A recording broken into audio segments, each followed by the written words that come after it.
In conversation with some fascinating ladies who've changed the game in the world of video, music, and gaming. Only on Hungama Game Changers Leadership Series podcast. Hi, welcome to another episode of Hungama Game Changers, the Leadership Series. I'm Ronak from Hungama, and today's guest is someone very special to me, both professionally and personally. I have known Preeta Sukthankar for 3 decades now. From our early jobs together when the media industry in India was just beginning to bloom, to watching her chart one of the most fascinating forward-thinking careers in entertainment, entrepreneurship, and digital innovation.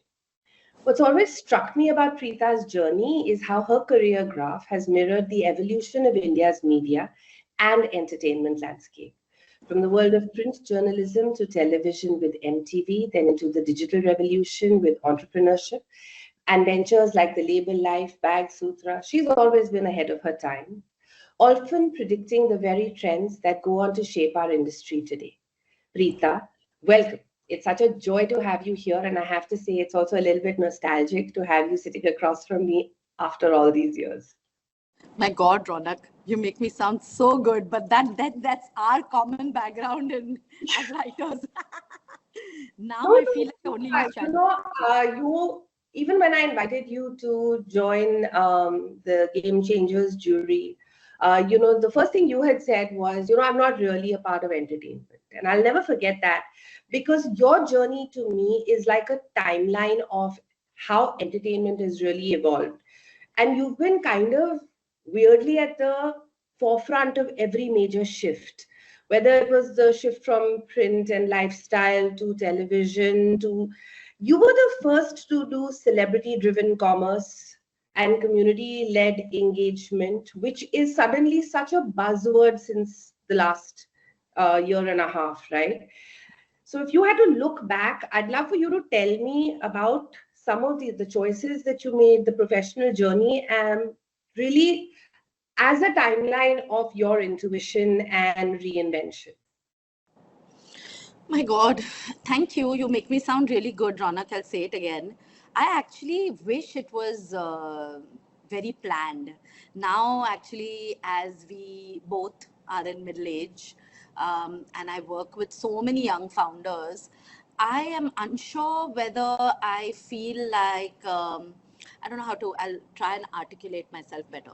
Okay. So given that we started our careers in journalism, maybe feature writing, but really storytelling, right? Yeah. Now I think I've spent my career just chasing stories. I mean, I realize even when I sit next to someone, people compliment me saying, oh, your network is so deep. And I don't really, and you know this about me just as being my friend, that I don't really love people, right? Like in the sense that I could do with just me and Netflix and nobody else and YouTube, you know what I mean? But I feel like when I sit next to someone, I don't like to just say, hi, I'm Preeta, and then talk about myself. I think it's really, what do you do? And then when they talk about what they do, I really feel like I'm chasing that story, trying to get to know them better and then be like, oh, wait, I can introduce you to this one. Oh, wait, yeah. I can connect you to this one. So I feel like that's what I've been doing. So whether it was at Elle where you and I met, and actually before Elle, I know you know this, but I started my career off at Sunday Observer. And, my aunt who knew me as a kid kept telling me that don't sit around college. And, I grew up in Dubai. So when I came back to India, college really felt like there was no college because none of us really went to junior college and then senior college. So she was like, don't waste away that time. My office is right next to Xavier's. Just start coming in. So I actually started my career at Sunday Observer. And Sushmita Sen, yes, I'm that old. Sushmita Sen became Miss India. And they found it extremely, as editors, found it extremely cute to have a similar aged, I am younger, similar aged person write about a teenager becoming Miss India. And that's what I was told to do. And my God, when I read that article right now, oh my God, what poor writing. But that's how actually I started my career. And the way now I like to frame it, when you meet investors and people like that, I like to frame it. I realized that I actually started with the economic change or evolution in beauty, lifestyle, fashion was all the Miss Indias, right? So I felt like I started my career at that moment. And then I'd like to be modest and say I rode the wave and moved from what seemed like today was next. But really, I think I was chasing stories, and I also was chasing. People used to be like, "What is a producer at MTV? What is a fashion magazine?" I think I enjoyed that question again a lot from family and friends. They used to be like, "Ye kya hai? This girl is doing." Even when a startup or a founder, now I feel like nobody was. Now everybody is a founder. I mean, everybody is a founder. But I feel like when so you know this, MTV, don't talk about the fact that I was at a celebrity management firm and then started the label life. I feel like I started the label life also only because I was at a place where I felt like nobody was building a fashion brand that spoke the language of a modern Indian woman. Now everybody is building a fashion brand for that modern Indian woman. At that time, nobody was. So I feel it was the right place and right time. And I feel Not that just that, journalism. Preeta. That's what I meant actually, is that not only was it right place at the right time, it was early. It was it was early to spot the trends. And that's both good and bad. But my point is that you've always had the ability. I mean, I know that you always gloss over your first entrepreneurial initiative, which was bag, because you think it's a tiny little nothing burger. But I really do think that from a trend forecasting point of view, the online based rental economy in and shared economy in fashion and lifestyle is huge right now. And what Um, I want to do again, by doing the way, Ronak. We were doing this, I suspect, 15 or 18 years back, 20. at a time when, yeah, and at a time where it was a bit of a shock to everybody's system. But it was inevitable, right? Um, yeah, and I feel like it was too early.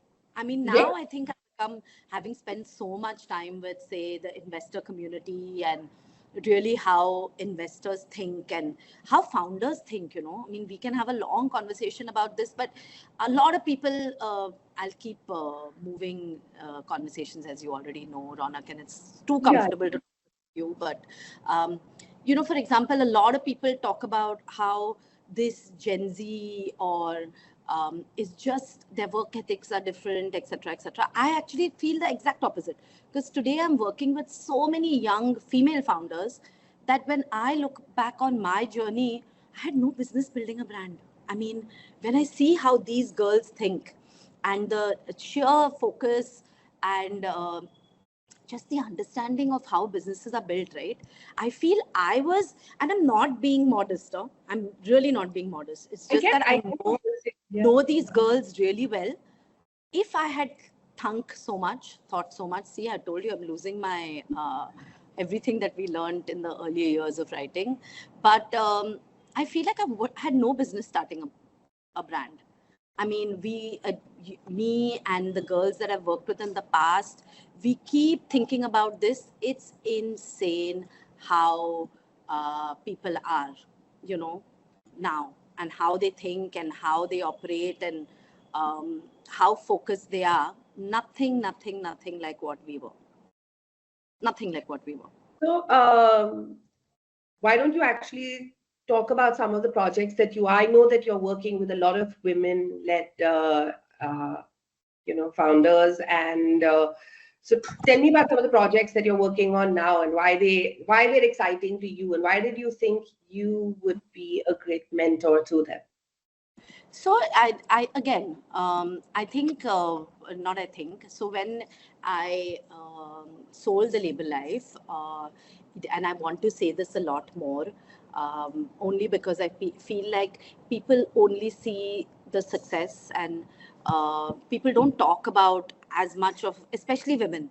I feel like I won't consider myself a failed founder, but in the financial aspect of it, I didn't get that massive exit. I was at a place that I had to make a decision to either hold on to, like, my ego, because, the brand was bigger than the business. A lot of people knew of us, and we would get calls from like international private equity firms thinking we were worth hundreds of crores, but actually we were barely managing to scale, right? And that remains the reason why I actually am not part of any fashion business today. Okay, wait, I am part of one, but it's a different model. We'll talk about it, because I do feel that not is fashion in India for women very fickle. It's world over, that's an issue, because it's really dependent on a consumer's taste and then the wallet size and all of that. But I feel like at Label Life, when COVID hit, we really had a super tough time. Everybody did, but I think fashion had had one of the hardest hits, because people were not shopping, right? What ended up happening for me is we really reached this place where I couldn't pay salaries, and the usual drama. And I said, okay, how am I going to push through? And this is when actually I met Avantika recently and Sameer Bangara, and I realized the community of founders that be a part of this WhatsApp group. So is Neeraj. And I was, again, as direct as I am today. And I wrote this message saying, hey guys, I don't know how I'm going to pay next month's salaries, So is there anybody who can really help and tell me, should I raise at this point? What should I do? And a lot of these guys came forward and said that, and it's nice to know that, and which is why I think I'm now in the career I'm in, which is mentoring other founders, is they were like, you are the talent here. And even if the business doesn't work, we are happy to sort of work with you and come up with some sort of a solution as to what your next step in life would be, right? And that's when I met Ashish and Rick at Book My Show, and Sameer Bangara, and we all tried to figure out what to do next. And I actually did think that I'd be a second-time founder. I really did think. And I did try my hand at building again. But I felt somewhere along the way, I don't want to call it trauma, because it's, again, a oft misused word. But I just felt like I couldn't do it again. I mean, I would not be a good founder. And I think I had already, moved into my 40s. And I felt like, nahi ho paega.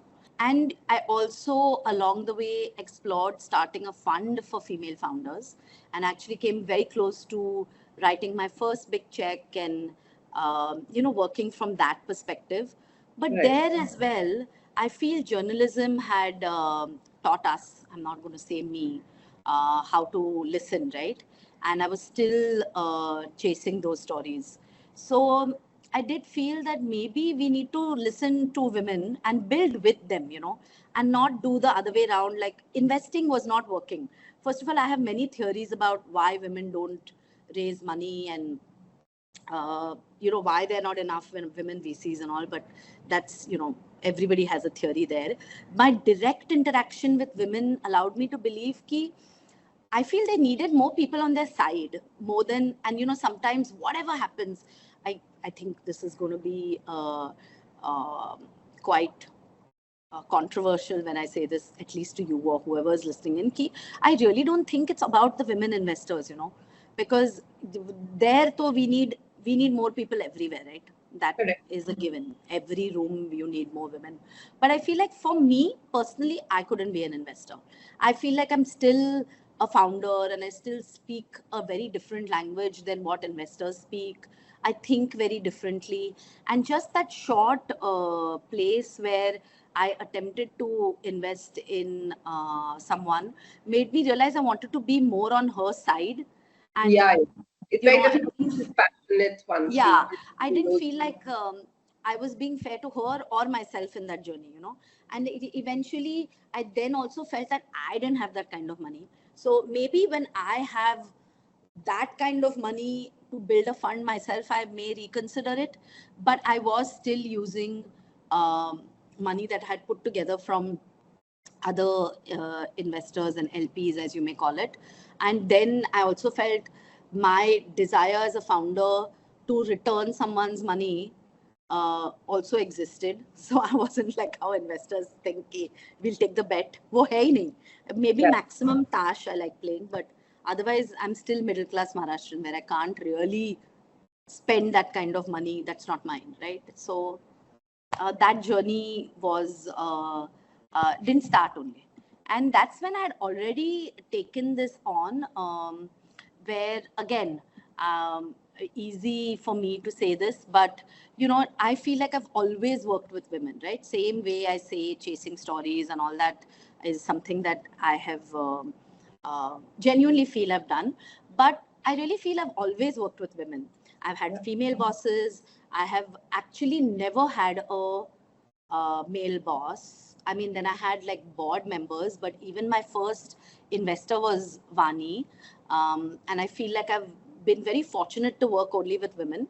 So I felt like as I hit my 40s, it made more sense to frame my stories around women, right? And I feel like I've always had the agency, and it's easier then to give the agency back to women. And I think that's what I'm doing today. I set up this cadence for myself when I was on. We're part of different WhatsApp groups, and really, people like Neeraj and Sameer and so many others on that group. I feel it's so easy to constantly say that they're mentoring people and they're looking at helping people, because men, I think, find it very easy. It's not to ask for help. They actually don't think they're asking for help. They just reach out if they need something and it's their birthright, or I don't know how to say it, but I feel like we don't ask only. And then when we ask, it becomes like, how do we approach it? And I can't tell you how many founders also I work with who say things like, I don't like asking for favors. I mean, it's so conditioned, right? It's not a favor, it's work. Let's just ask for work. And I feel like on Saturdays I started doing this, where I don't know why it was Saturday, because I feel like I still feel like I work through the week. So Saturday I started saying I'm available 11 o'clock. I'm available 12 o'clock. And now I do it really well. I love how, I'm like that I can say I can do it really well. But yeah, I actually talked to different founders. And when I was talking to all these founders, I got introduced first. I think my first person I got introduced to was Romita at Foxtail. And, she is 30, man. I mean, it's amazing. A very lovely young girl, very, very, very focused. Forbes this month. Yeah, very, very focused man, Ronak.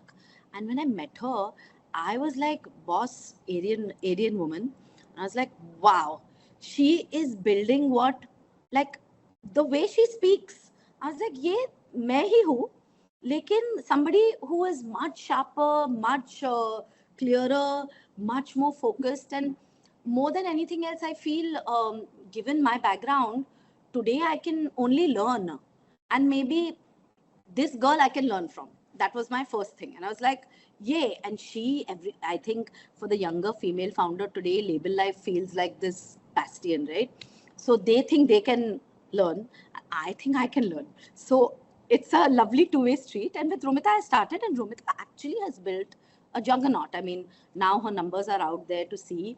In 4 years to build a 500 crore top line. It's like unheard of, fastest growing CPG brand. So I felt she and my interaction with her gave me that sort of confidence to be like, I can duplicate this model. So I began to talk to other women, and I had a very, so I don't think I have, a lot of people say, especially new founders who I don't know well, how can I involve you in my business? And I'm like, Bapre, it's very tough to describe what I do, because to date, I've not been able to explain it to anyone, Ronak, because I feel like some days I am just talking to my founders, right? I could even be, and I've started actually doing some leadership coaching on the side, because sometimes I feel I'm giving them advice that feels personal. But some days I'll talk to my founder because she has had an issue with her board, or some days she'll be actually telling me something about what's happening at home. And how the kids were not really nice to her when she came home. It could be anything. So somehow I feel like I wear a hat almost of a co-founder, because most of them don't have co-founders. But some days, I mean, on paper, I think what I contribute to the most is brand building. But I read someone's LinkedIn profile that said dot connector, word I'll never use. But I think sometimes when you're talking to someone, you really don't know, right? And so I fill that gap, where I'll be like, oh, maybe we should talk to this person. I actually know this person. So that also helps. And so there's really no job role. But yeah, I love it. I love it. This is the part of my era in my career that I'm enjoying the most. But I don't know what next. There's no next. I think this is it. So much I spoke. So tell me, one of the things that's always been, I think, fab about you, and also, I think, a big gap, actually, especially when it comes to women founders, women professionals, not just founders, is your ability to connect. See, everybody talks about networking, and unfortunately, women don't network as much as men. Yeah. They think of networking as this bad thing or this transactional thing. You have always been able to look at it. You have always been able to take it to a point of connection, of relationships that you end up building. I mean, I know that I've seen you lose interest in a conversation and that's it. You had 12 seconds, you've lost Preeta forever. But I've also seen you be able to take relationships that may have started at work to a professional collaboration, to a deeply personal relationship that endures. How do you think you've been able to do that? And I have a second part to that question, so I'll ask that after you answer this. So in my younger days, Ronak, you're to getting me, as it is, I'm direct, but this is like no filter. But I think in my younger days, I wanted to feel more intellectual.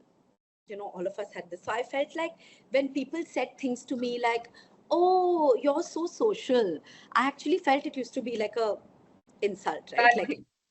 It's a bad thing. That, yeah. And you always feel like the conditioning around you is that, oh my God, if you're social or you know a lot of people, you must be flaky. You must be flaky. Correct. And I have heard this, believe it or not, I've actually heard, I wish I could name and shame that person, but I've actually heard from someone, oh, she's such a Bandra girl, some investor type. And I'm like, my God, do you all even know Bandra girls? First of all, what does Bandra girl mean, right? Whatever. But I've also felt that made me feel like I was, just fluff and blah, blah, blah. You hear this a lot from women, but really we don't give a fuck after a certain age, right? So I think that hit me and I was like, this is my superpower. I genuinely like people. I really like them. I mean, I could be friends. It's not even, I wouldn't even define some of my relationships as friendships, because to me, friendships are more how much the other person sort of reciprocates, right? And I know those people. Those people have been the same for me for the last 20 years or 30 years. But on a regular basis, people that I meet, I feel like a recent founder of mine finds it so amusing that I'm barely in office. I'm barely in that office. But people will message me with their deepest of issues with somebody else, right? I think maybe over the years, I've grown to realize that that's something I have. I don't know. And recently, don't laugh at this again, I'm telling you, recently somebody told me, those face readers kind of people. Yeah. It's actually somebody's husband that I know. And they said, you have goddess energy. You should be pouring milk on yourself. And I was like, so every day when you have a bath, just have a little bit of milk and pour it, because you give energy more than you get it. And I was like, this could be funny. Everybody around me laughed. And we moved on from there. But then some days that I come back home, I actually feel very depleted. Could also be perimenopause. But I really do sometimes spend more time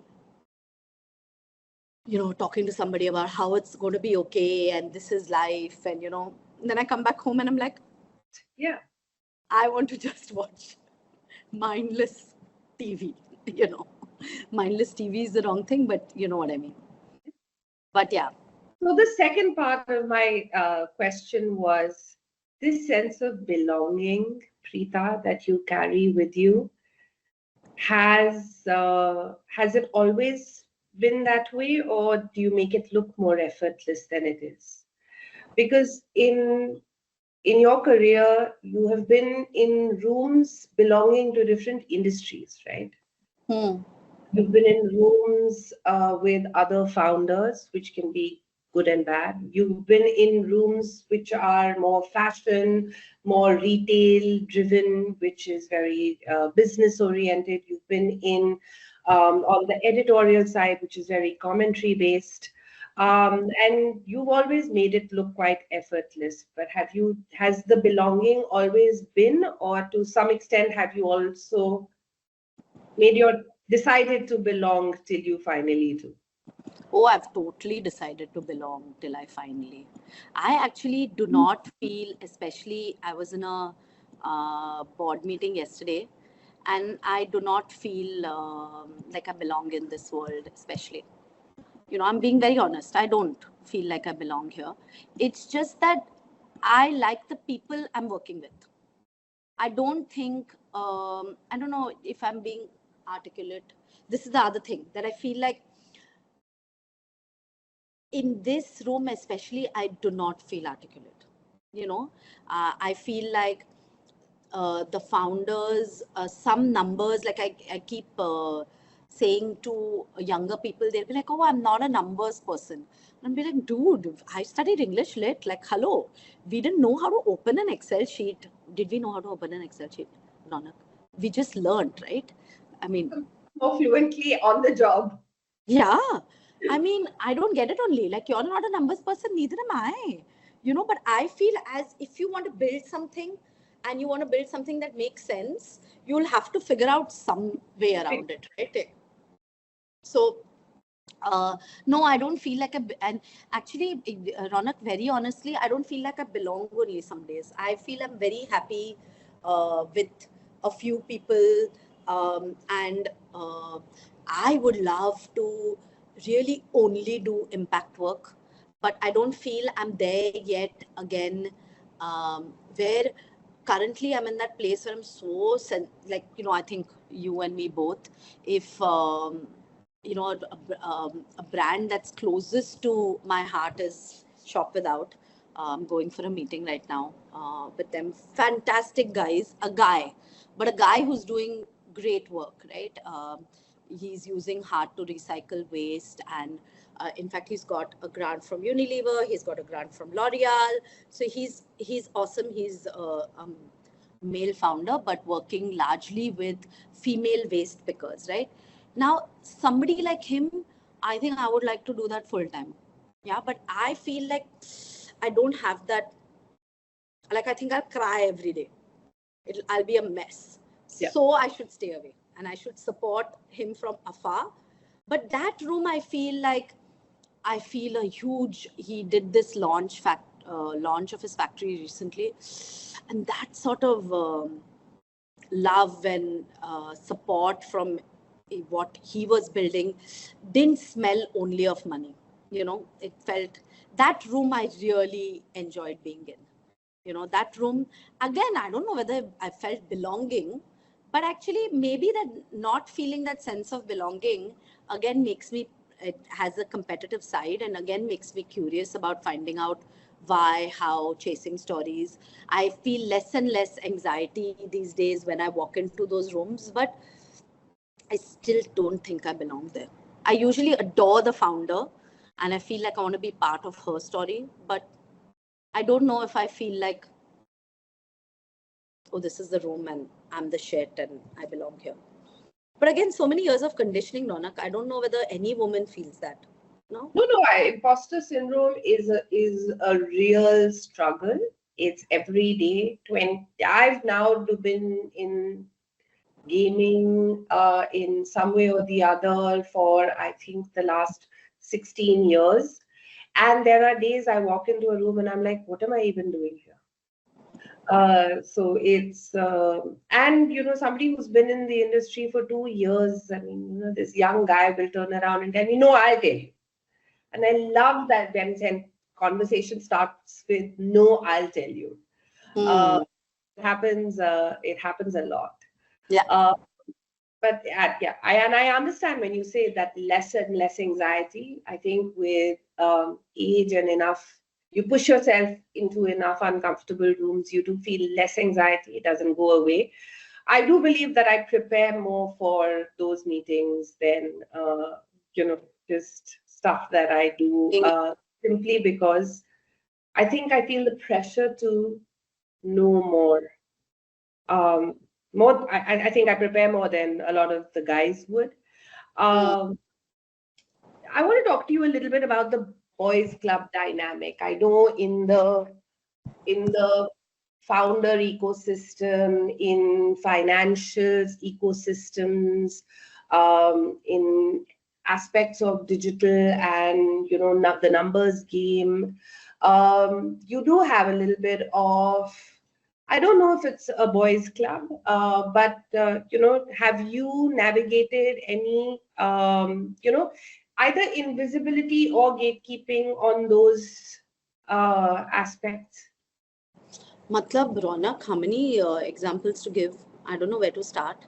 I feel like I was, again, this is something, by the way, one of the, between Romita at Foxtail and Neha at Luma, who are my two main girls that I work with. I told both of them this, and amazingly, both of them have had a different reaction when we first started talking about it, and 3 years later, they think completely differently. Is because, especially Romita, I genuinely feel like, and she agrees, we're sort of personality-wise very similar, right? In my 30s, I actually used to say things like, I've never faced anything at work, I've always it was that superiority that, oh, I don't know why girls talk about this, as I've never had this issue, I must be.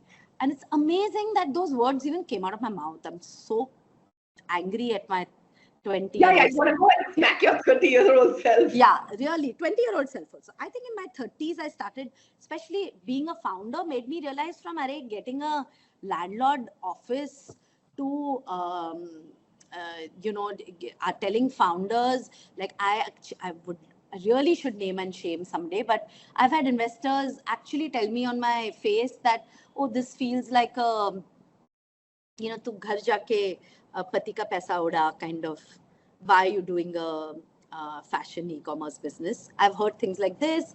I've heard men in meetings, even after we were at 50 crores, which today I think is, even at that time when we were trying to, I've had men say, oh, I know this brand, my wife uses on my credit card all the time, oh my God. Recently I told you, and it's amazing on our founders group, Neeraj is on it. He actually, I don't even know whether men notice things like this. Not poor Neeraj, I'm saying in general. People will actually write on the group saying it's so nice that this feels like a boys club. There are 50 women. I'll share that screenshot with you.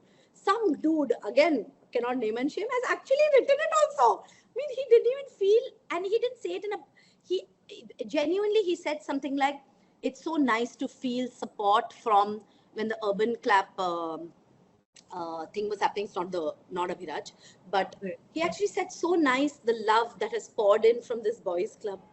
He did not realize he was saying boys club in a India startup group that has so many women. I don't think people realize it only anymore. And we have a female founders group where I swear we'll say one thing and now it's quite large. So not as amazing as it used to be.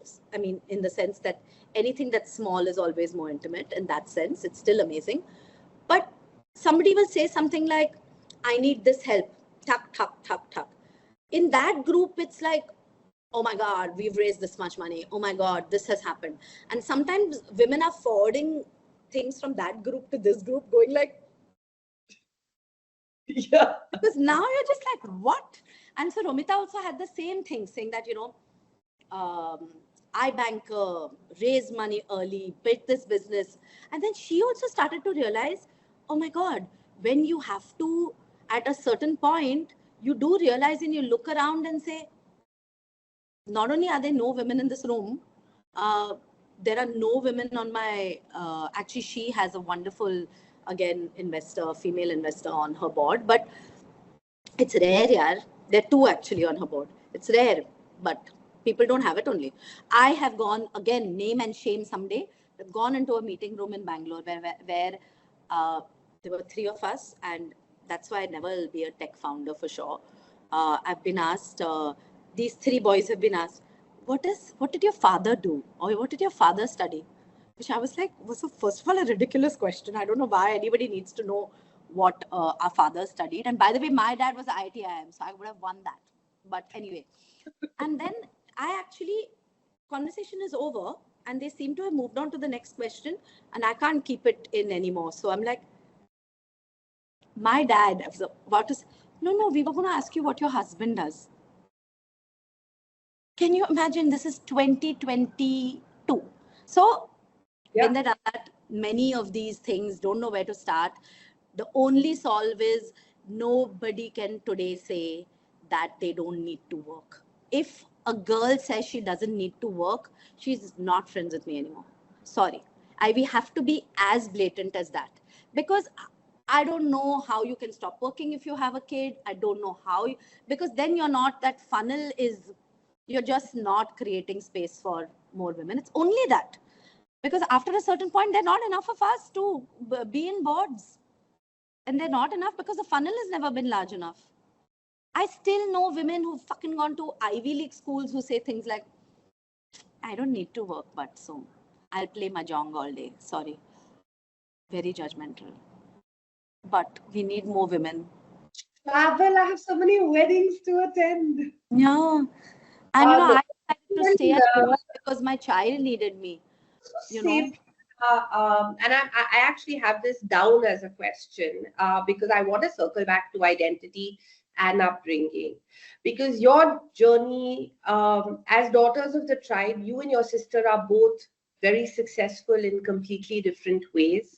You are both very driven and ambitious in your own way and in the expectations you have of yourself. It's something that I noticed about your sister when we were very young. And she was already making strides. I want to know, in your view, what about your upbringing, your parents' values, education, family mindset, the conversation on your dining table? How did that kind of, or did it in any way influence the same way that you're saying, the hunger to keep working, the need to continue to contribute to your own life? So, my mother hates this conversation, right? Because she feels that's how deep the conditioning is, by the way. But she actually feels that I am dissing her or my dad when I say this. But I do feel, while my dad was obviously a superb contributor, in the sense that never once were we made to feel by him that we were girls or blah blah blah.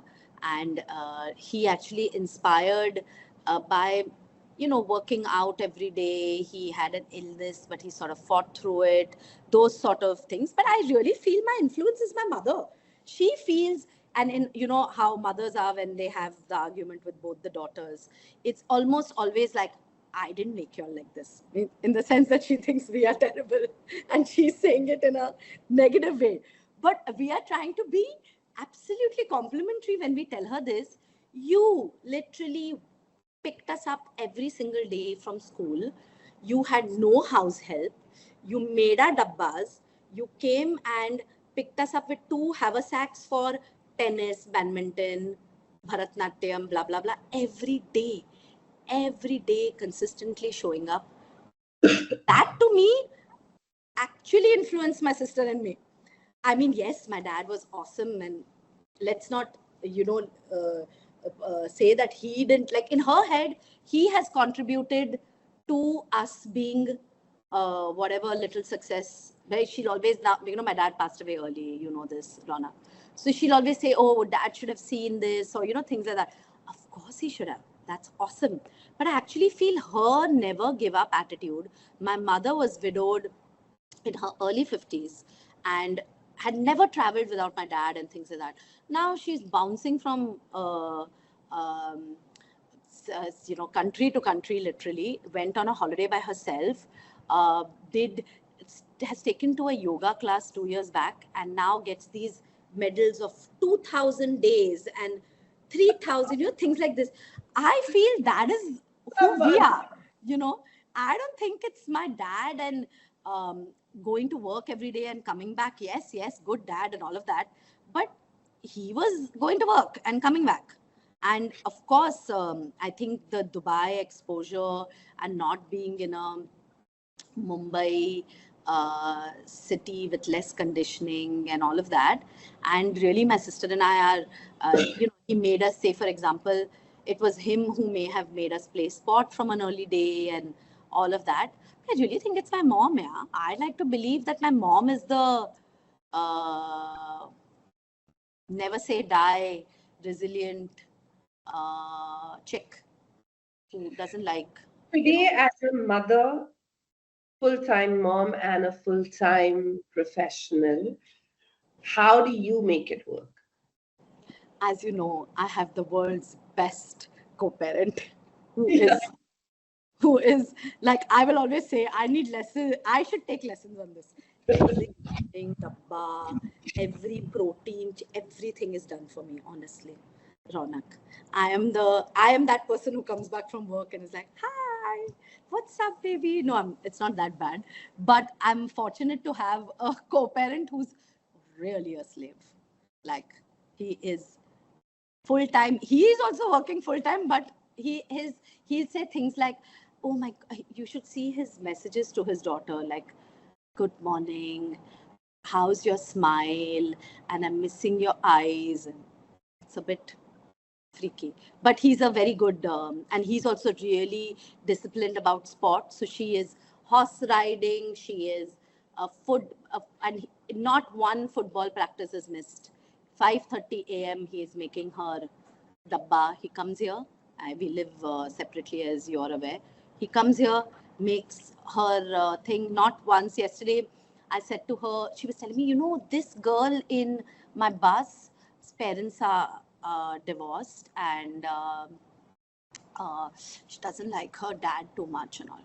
So I said, oh wow, poor thing. How can you not like your dad? You have to love your dad, like, it's maybe, whatever's good. So she's saying, then she started laughing when I said, my parents are best friends and they would die for each other. I said, I'm more like, I'll kill your father, I won't die for him. But I said, good description for her to have sort of grown older with, where we, as you know, we have not brought her up with any religion.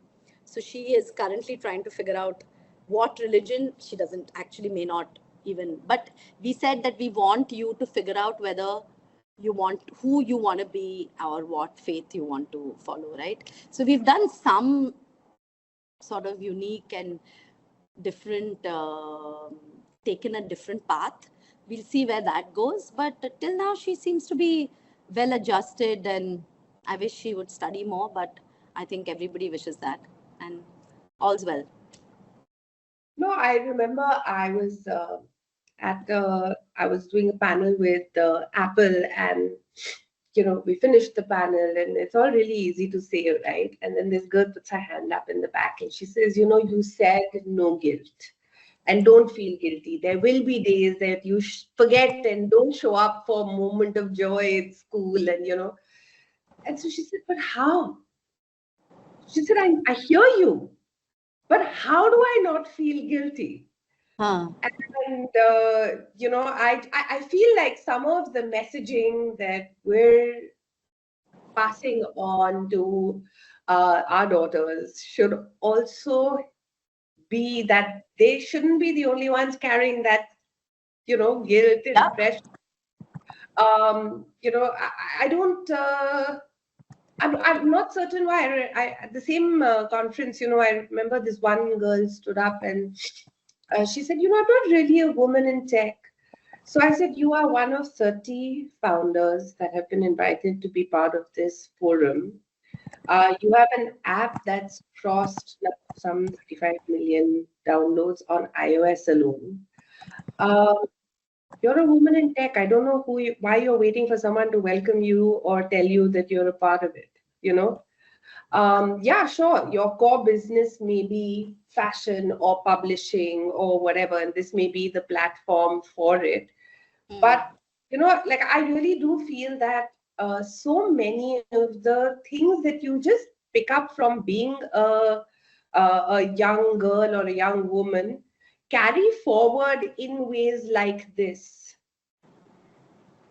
Yeah, I actually really recommend working early, like we did, and not one of my angels is somebody called Haresh Chawla. I think you also know him.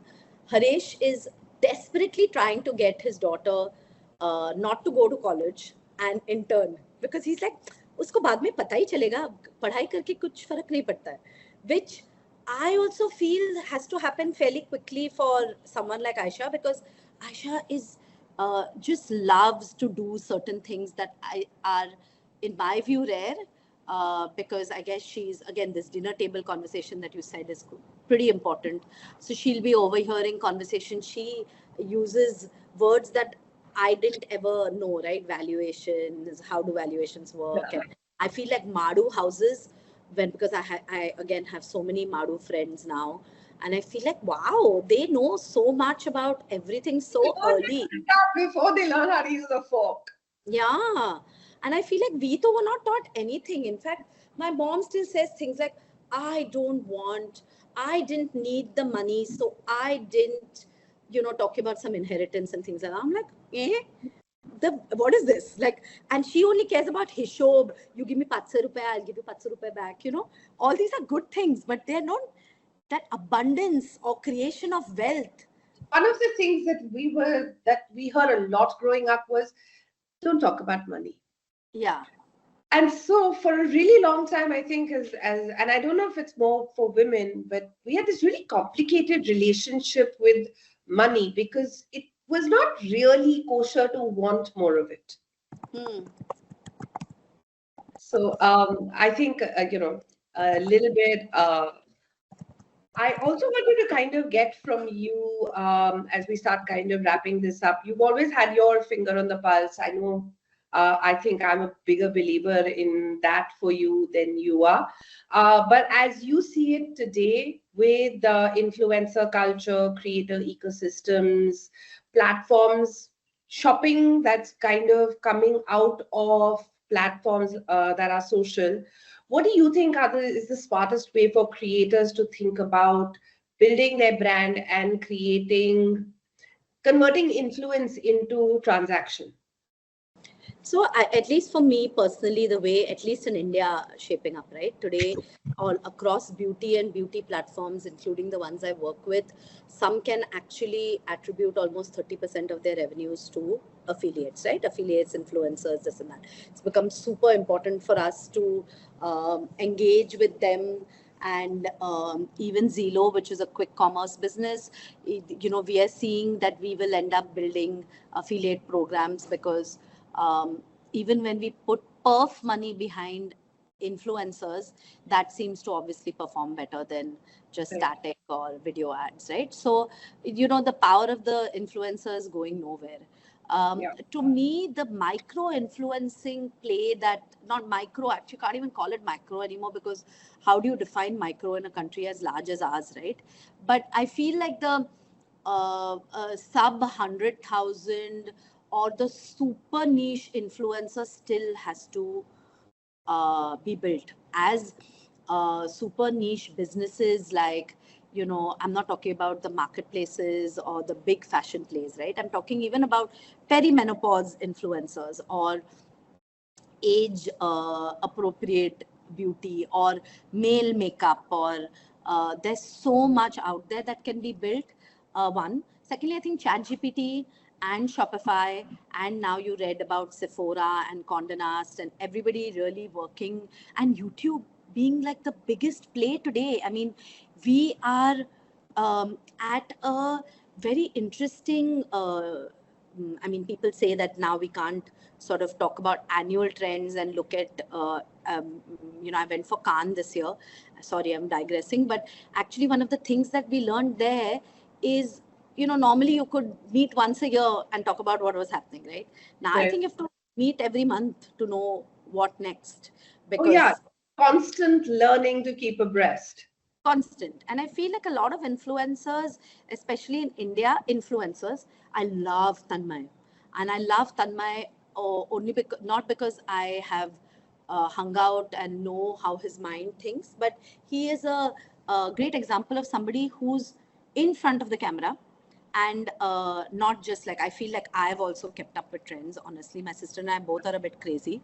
We'll know which song is playing to which influencer. It's just that hunger for knowledge, and I think works. But he actually is part of that story. And I feel like India there's a lot. He picks that talent early also, at least with say a Samay Raina. But there's so much more to explore. Long form. I feel just keep creating stories, right? I don't think this advice needs to come from me, because I think all the content creators are at it. I think India's full of them, no? What do they need? Absolutely. And I think India still has not seen a lot of the influencer-led commerce that's happened. Yeah. I think we're still finding the financial payout in terms of using those communities, but not, internationally you have, makeup artists who have their own hoodie lines and things like that, and they're sold out before they even come out. But I think in India, we're still looking at them as a media. Also, I think we are still, if TikTok comes back, it's going to be an interesting thing to watch. Also, how well ChatGPT now with all these, they've got a huge office in Andheri. So, if like that, they're going to really, really go for it, right? So we'll see a lot of that play out. And I think that will see the next wave, no? Preeta, thank you so much, not just for catching up, but for time that you've always given the Game Changers and diving deep on lessons. And thank you for sharing not just the wins, but also the struggles and the vision. Thank you for being a Hungama Game Changer in every sense of the word. In conversation with some fascinating ladies who've changed the game in the world of video, music, and gaming. Only on Hungama Game Changers Leadership Series podcast.